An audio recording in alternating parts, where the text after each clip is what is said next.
This movie is about the first family road trip, kind of. It's about a cave family who is involved in a big earthquake and needs to hit the road in order to find higher ground.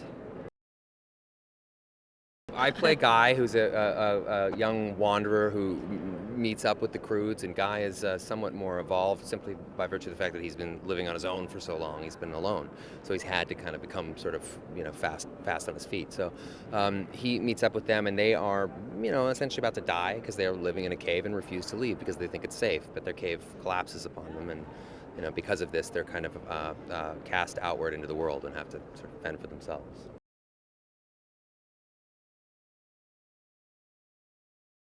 Well, I think he's the first guy that she's probably ever seen Yeah. in a teenage setting, in a romantic setting. She thinks he's an animal when she first meets him, and then he lifts up his mask and ends up being a guy. So that alone Yeah. is exciting. He's been living in a dangerous world on his own. He's been without any real human contact for a long time. And he sees her, and I think in some ways it's love at first sight, even though she tends to, be into the violence with him a little bit. She beats him up a little bit in the film, and Yeah. she's much bigger than him.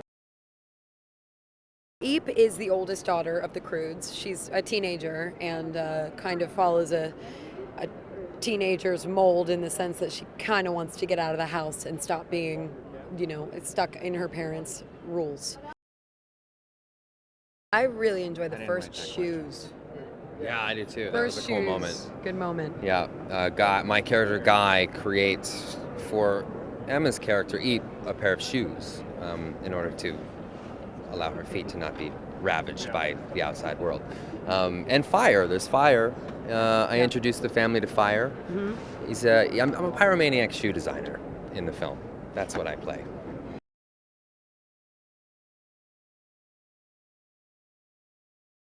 There was this thing in fifth grade where it was like an invent something, assignment, and we had to draw up these inventions. And I swear to God, they did not let this pass. Yeah. I invented milk fries, which is when you take your French fries and you dip it in a milkshake. That's not Really? an invention. People No. have done that for a Yeah, long time. That's just sloppy eating.